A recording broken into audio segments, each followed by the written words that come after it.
Kalau ngaku Islam, siapapun orangnya, berkapitayan apapun, yang penting perilakunya baik. Itu kalau dihubungkan dengan bahasa Arab, ya itulah orang Islam.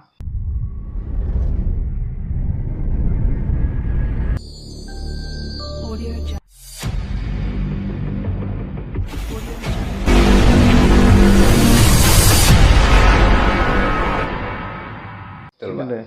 Kita beragama, kita hafal kitab ini, hafal kitab itu, di mana-mana kita pintar cerita. Tapi kalau nggak pernah diajari menanam padi, tidak Mangan, Pak. bisa menghasilkan beras, apa yang ngerokoti kitab kira-kira? Gitu loh. Makanya kita dengan petani nggak pernah menghormati, kita nggak pernah menghadirkan ilah hadrati petani, nggak pernah. Nggak pernah, Pak. Yang di ilah hadrati wong-wong sing nggawa cerita, sing maca-maca buku tok. Coba. Nah, ada urunan untuk membangun ini, membangun itu jutaan nggak masalah. Tapi beras rego 17.000 delok sambate. Nggih, Pak. Ini kini arah utek wale, arah uteknya manggon bol nggak mungkin. Nah, inilah buktinya orang-orang Nusantara itu sudah kebanyakan baik yang atas maupun yang bawah. Kelihatannya banyak yang uteknya wis manggon bol. Betul, Pak. Gitu loh. Makanya kalau orang lain boleh ngomong keras, orang lain boleh mendogma. Nah, kita orang Nusantara yang merasa dirugikan, setiap ngomong keras adik dianggap murtad, dianggap kafir, dianggap macam-macam, untuk dituduh sesat dan lain sebagainya. Betul. Kita ngomong Tuhan, Tuhan, Tuhan. Ya belum pernah tahu rupanya Tuhan. Betul. Gitu loh. Belum pernah dengar suara Tuhan. Belum pernah dengar suara Tuhan. Nggih.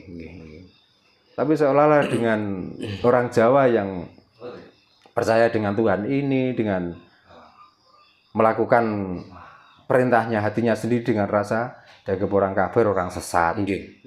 Gitu. Kalau nggak ada dalilnya tidak sah. Apakah setiap melakukan sesuatu itu harus pakai dalil? Gitu loh. Lah orang kok tergantung pada dalil? Mau urusan makan itu ada dua versi. Ada banyak versi, bukan dua versi. Ada yang nguluk, ada yang pakai sendok, ada yang disuapin, ada yang nyosor-nyosor. Nah ini berdasarkan satu dalil, orang makan harus pakai sendok. Ayo nek ana sendok lan ora. Pen kalir nususnya.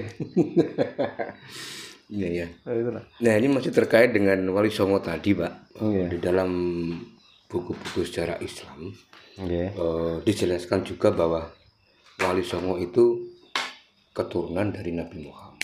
Nah, saya minta penjelasan dari Pak Dano, apakah benar Wali Songo yang ada di Nusantara ini keturunan dari Nabi Muhammad? Orang yang menerangkan Wali Songo adalah keturunan Nabi Muhammad. Kalaupun nggak keturunan Nabi Muhammad, kira-kira raiso dadi wali, kira-kira. Gitu.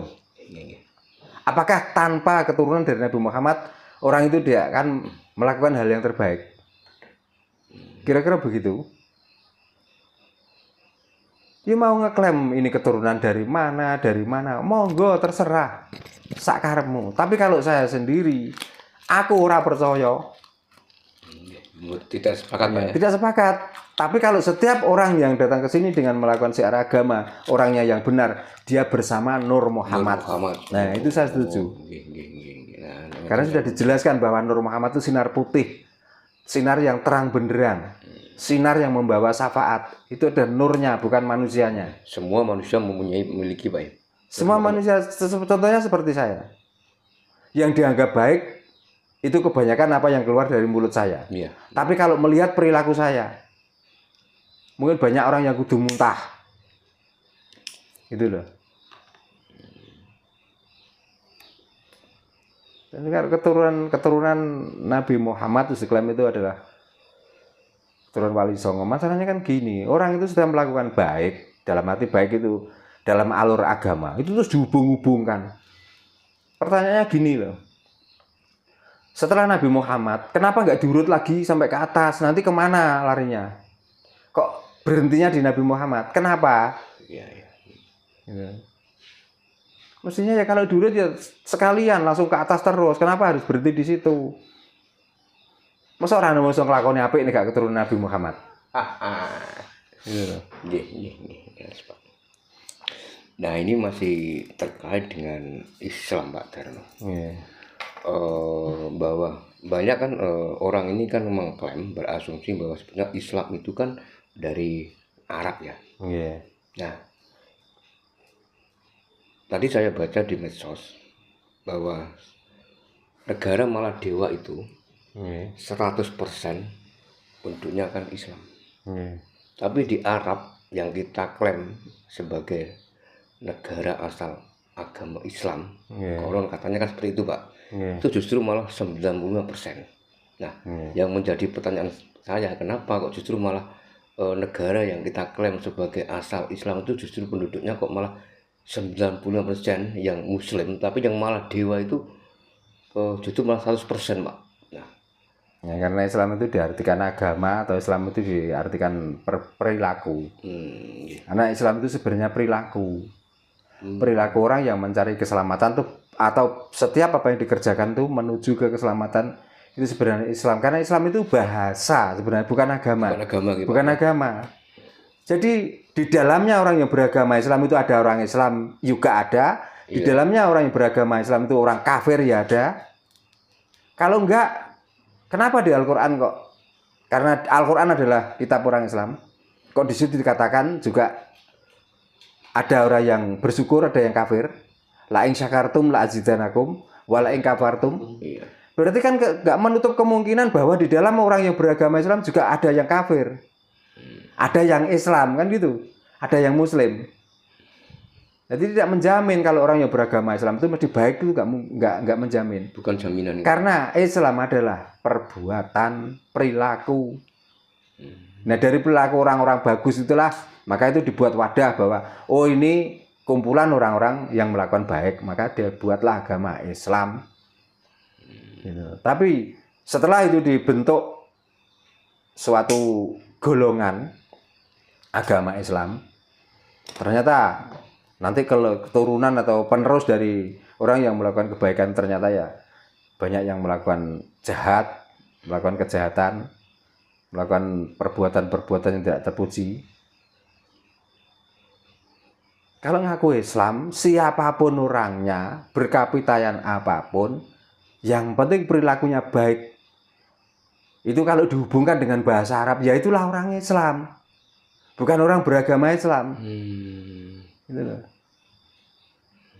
Kalau wadah kan terserah, mau diadai sak, mau diadai kebo, mau diadai tumbuh, mau diadai tas, yang namanya beras tetap itu manfaatnya banyak dan itu beras. Gitu loh. Belum tentu kalau diadai sak itu terus beras itu namanya sak. Jadi Islam adalah bentuk dari benda yang di dalamnya agama itu tadi. Berarti intinya tidak menutup kemungkinan agama selain Islam bisa dikatakan orang Islam juga. Ya sekarang gini, kalau di sana dinamakan, kalau di bahasa Arab dinamakan Islam. Kalau di sini wong sing golek slamet. Iya. Nah, gitu kan gampang. Iya. Jadi tiang niku sing gawene nyebarno keselamatan, ya nikulah kalau bahasa sana itu orang Islam. Gitu. Nah, orang sini karena tidak tahu bahwa perjalanan menuju ke keselamatan itu Islam, maka orang sini setiap dengar agama Islam, wah ini agama bagus. Gitu. Dia lupa mau dibungkus sak, mau dibungkus kardus, mau dibungkus tas, yang penting isinya itu beras atau emas. Dia tidak akan berubah menjadi rumput atau menjadi besi. Gitu loh. Jadi Islam itu perilaku. Orang yang mengklaim dirinya adalah orang beragama Islam, tapi nek kelakuannya uteke tetep bosok. Ya bonor. Tetep ora kena dipangan apa-apane. Tidak bermanfaat. Gitu loh. Jadi sebenarnya ciri-ciri agama yang paling benar seperti apa Pak? Enggak ada agama itu yang paling benar. Tinggal kita yang melakukan dari agama itu. Gitu ya. Karena agama itu wadah cuman. Untuk mengidentifikasi seseorang. Gitu. Kalau pakai sholat berarti orang Islam, gitu. Kalau sendagap ngadem-ngedan berarti wong Buddha. Cuman itu aja loh. Intinya cuma identitas Pak ya. Identitas saja lah, perilakunya ini. Yang di dalamnya itu benar atau enggak? Gitu. Makanya ini saudara-saudara kita yang Muslim ya, di bulan suci Ramadan. Ya, 1 bulan ini disucikan. Ya. Mungkin di lain bulan ini nggak ada yang suci, bulan kotor semua mungkin. Iya Pak, betul. Ya. Maka di bulan ini disucikan. Semuanya melakukan puasa. Ya, karena puasa sendiri kalau di Arab nggak ada. Kalau so'em ada. Ya. Kalau di Jawa siam atau poso itu nggak harus bulan ini atau nggak harus bulan poso. Nanti selama hidup dikala kita itu bisa menahan amarah, bisa menahan diri, itulah kita itu melakukan puasa, tirakat. Gitu. Karena seringkali saya sampaikan, puasa bukan tidak makan dan tidak minum. Kalau tidak makan dan tidak minum itu budaya orang berpuasa. Supaya untuk mencapai dia itu bisa menahan amarah atau bisa menahan emosi diri. Maka tidak makan dan tidak minum. Tapi sebenarnya puasa tidak seperti itu. Hakikat puasa yang sebenarnya. Jadi bukan dalam 1 tahun bulan Ramadan ini adalah bulan suci. Semuanya bulan itu suci kok. Nggak ada bulan kotor, nggak ada kok. Bulan penuh ampunan, bulan penuh berkah. Ya mau diampuni nggak usah nunggu bulan Ramadan. Makanya orang tuh kalau bulan Ramadan ini dong ngelakoni seolah-olah ngelakoni keapian. Tapi seolah-olah keapian yang sebenarnya tidak pernah dijumpai dan tidak pernah dikerjakan sama sekali. Karena menurut dia itu baik, tapi untuk orang lain kebanyakan melihatnya di dalam bulan Ramadan ini apa yang terjadi? Coba. Kalau hari-hari biasa cukup makan ikan pindang, sayur kelor, sambal cukup. Tapi kalau di dalam bulan Ramadan, coba 3 kali lipat, Pak, biayanya. Bukan 3 kali lipat saja. Kalau hari-hari biasa mungkin sisanya makanan cuma sedikit nanti dimakan malam. Nah kalau bulan puasa, coba apakah kira-kira di hari-hari biasa juga seperti itu? Ya bukan, Pak. Itu artinya dia melakukan budaya saja tapi tidak tahu hakikat dari puasa. Karena puasa atau so'im itu diartikan tuh menahan. Menahan dalam arti apa? Ya yang dulunya di hari-hari biasa kita suka makan yang enak-enak. Semoga di bulan ini cobalah kita itu menahan diri. Tidak makan yang enak-enak. Supaya apa? Supaya nafsu kita itu terbimbing. Kita itu enggak mengikuti nafsu angkara murka kita. Nafsu yang penuh dengan keinginan. Dan lain sebagainya. Maksudnya begitu.